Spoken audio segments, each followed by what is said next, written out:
Hello friends, welcome to Lingaraj tech hub. तो आज यहाँ पे हम क्या डिस्कस कर रहे हैं, स्टैटिक स्टोरेज क्लास के बारे में। ठीक है, स्टैटिक स्टोरेज क्लास। तो स्टैटिक स्टोरेज क्लास क्या है?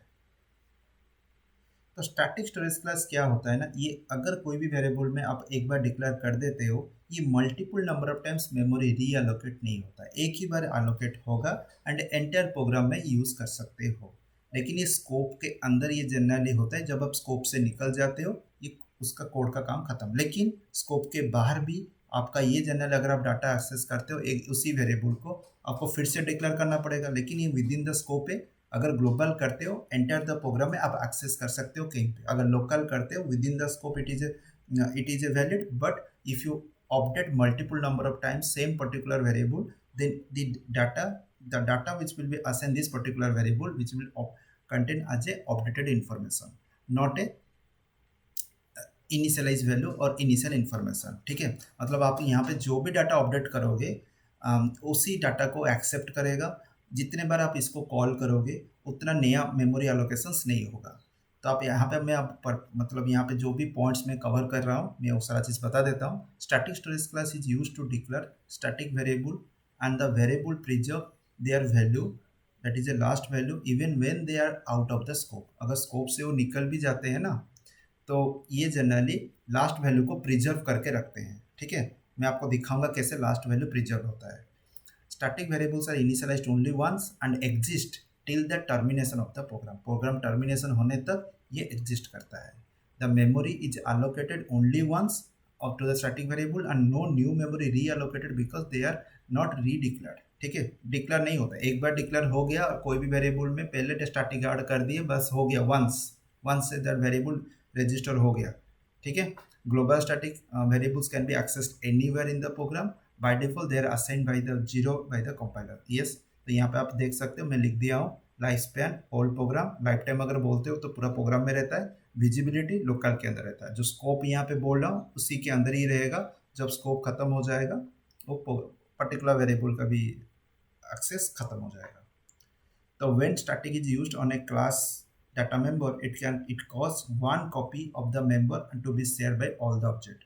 अगर इसको हम C++ के क्लास एंड ऑब्जेक्ट के थ्रू हम अगर टेस्टिंग करना चाहेंगे कि कैसे एक पर्टिकुलर ऑब्जेक्ट, ठीक है, एक पर्टिकुलर ऑब्जेक्ट अगर कोई स्टैटिक मेंबर को एक्सेस कर रहा है, तो अगर मल्टीपल ऑब्जेक्ट्स उसी पर्टिकुलर स्टैटिक मेंबर को एक्सेस ही करेंगे, मल्टीपल नहीं, मतलब हर एक ऑब्जेक्ट के लिए मल्टीपल कॉपीज क्रिएट नहीं होगा इनसाइड द मेमोरी। अगर आप कोई भी डाटा मेंबर को अगर आप स्टैटिक डिक्लेयर कर दिए हो, तो ये जनरली क्या होगा, एक ही बार मेमोरी एलोकेट करेगा, उसी डाटा मेंबर मेमोरी एलोकेट करेगा जब ऑब्जेक्ट डिक्लेयर होगा, ऑब्जेक्ट आपका इनिशिएटेड होगा।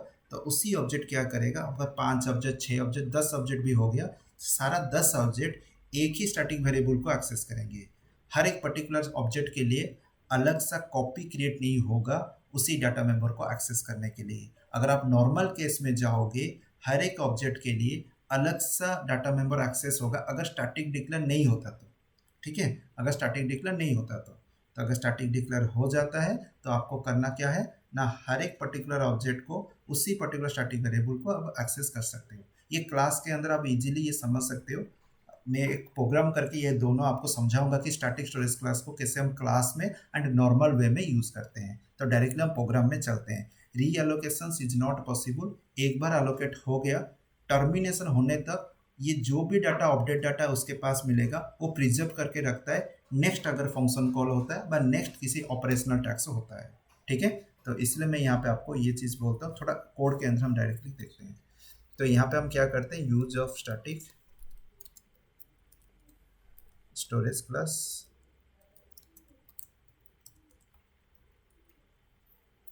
has include IOStream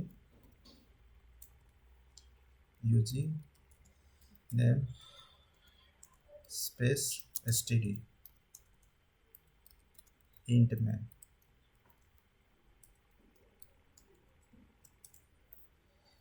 call static।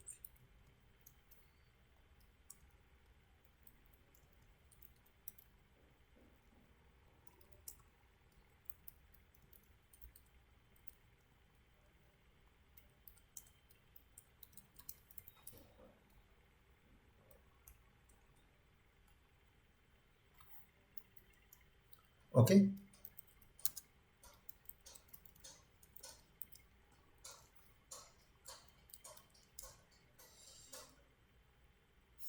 तो समझ में आ गया। तो कॉल स्टैटिक के अंदर आपका यहाँ पे क्या करेंगे, यहाँ पे हम एक स्टैटिक वेरिएबल डिक्लेयर करेंगे, static int X equal to 1। अभी इसको प्रिंट करते हैं, ठीक है। X and C out X plus plus. हो गया आइडिया। अभी इसको रन करते हैं, देखते हैं कि क्या आउटपुट आता है। अब देखो, मैं यहाँ पे जितने बार कॉल किया हूँ, ये एक्स स्कोप के अंदर कॉल हो गया, मतलब यहाँ पे ये कंप्लीट किया, पहला वाला फंक्शन यहाँ पे आया, x1 इनिशियलाइज हुआ, उसके बाद x यहाँ पे 1 प्रिंट किया, इसके बाद इंक्रीमेंट हुआ, तो अभी x का वैल्यू कितना हो जाएगा 2, ठीक है। तो 2 जब हो जाएगा तो मतलब यहाँ पे ये अपडेट हुआ, उसी मेमोरी के अंदर ये क्या हो रहा है, अपडेट हो रहा है।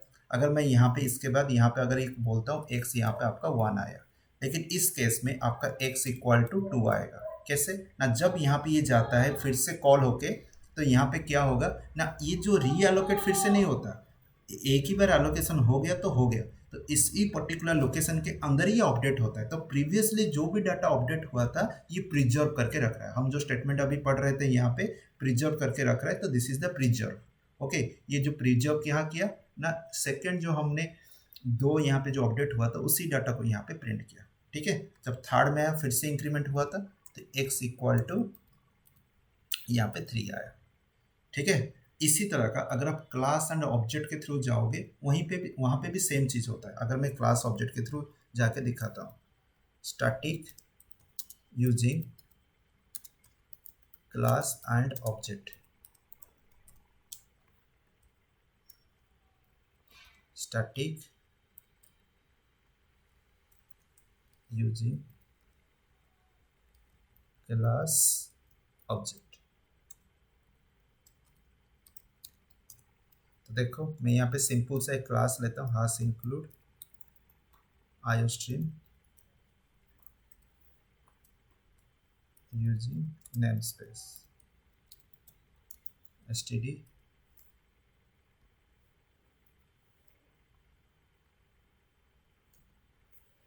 क्लास स्टूडेंट, ठीक है। क्लास ऐसे ले जाओ, एक पर्टिकुलर नाम ले जाओ, ऐसे ऐसे ही, ठीक है।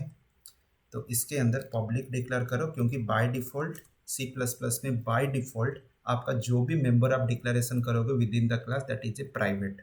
तो पब्लिक के अंदर यहाँ पे एक स्टैटिक मेंबर डिक्लेयर करो, static int X equal to 1 और 10 कुछ भी ले जाओ, ठीक है। उसके बाद एक फंक्शन यूज़ करो इसी के अंदर, void, आप क्या करोगे, उस फंक्शन को कॉल करोगे, void फन स्टैटिक, ठीक है, सी आउट एक्स। हो गया। अभी यहाँ पे सेमीकोलन दो, नीचे जाओ, इंट में रिटर्न 0,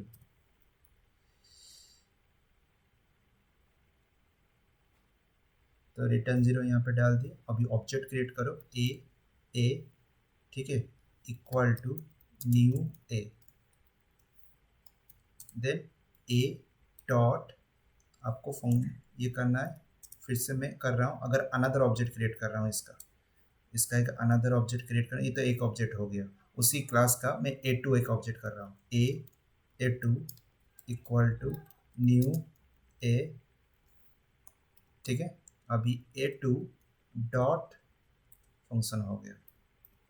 ओके, तो यहाँ पे दो ऑब्जेक्ट क्रिएट किया, सेम फंक्शन को कॉल कर रहे हैं, जो भी फंक्शन कॉल हो रहा है उसके अंदर जो वेरिएबल डिक्लेयर हुआ है वो एक ही बार डिक्लेरेशन होगा, मतलब एक ही बार एलोकेशन होगा।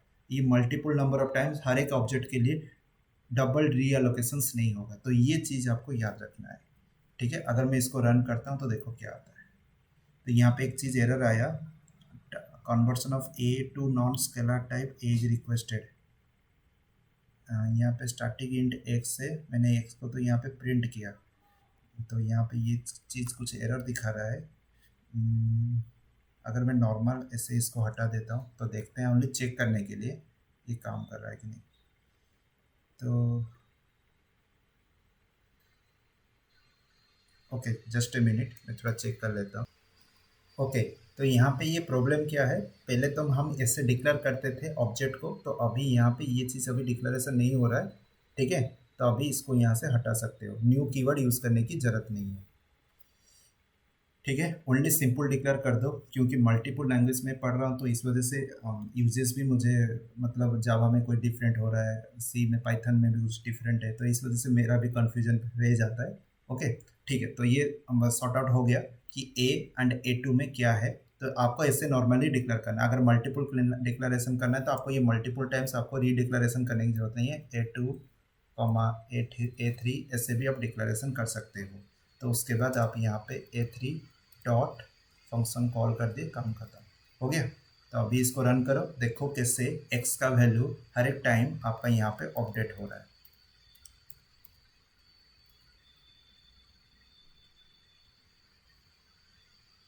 आ गया। तो यहाँ पे ये चीज़ क्या दिखा है, warning message, non static data member initialization, yes this is a non static है। अभी अब इसको स्टैटिक कर देते हैं, ठीक है। अभी क्या होता है, तो इस वजह से यहाँ पे वन है, यहाँ पे तो ये कुछ स्टैंडर्ड एरर दिखा रहा है। ISO C++ forbids in class initialization of non static data member A. Okay,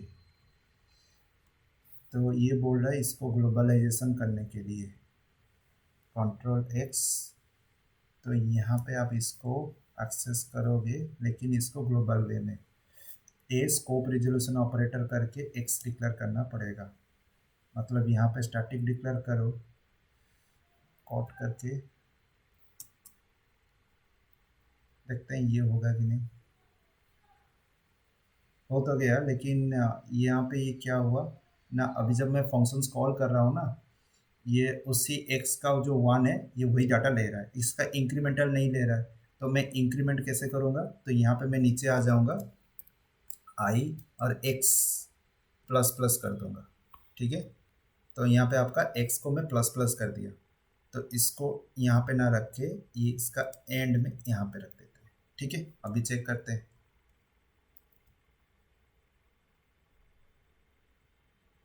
आ गया।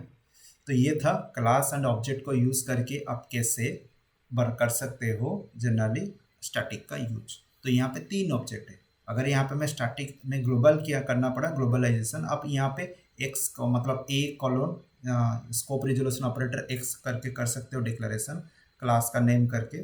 तो यहाँ पे मुझे ये जरूरत नहीं पड़ा, मैं डायरेक्टली ऊपर ग्लोबलाइजेशन करके दिखा दिया, ठीक है। जब हम इन डेप्थ जाएंगे C++ के अंदर ये सारा चीज़ डिस्कस करेंगे। अगर मैं इसको हटा देता हूँ, अगर मैं इसको स्टैटिक हटा देता हूँ, तो आपको तो ऑलरेडी पता है क्या रिटर्न करेगा।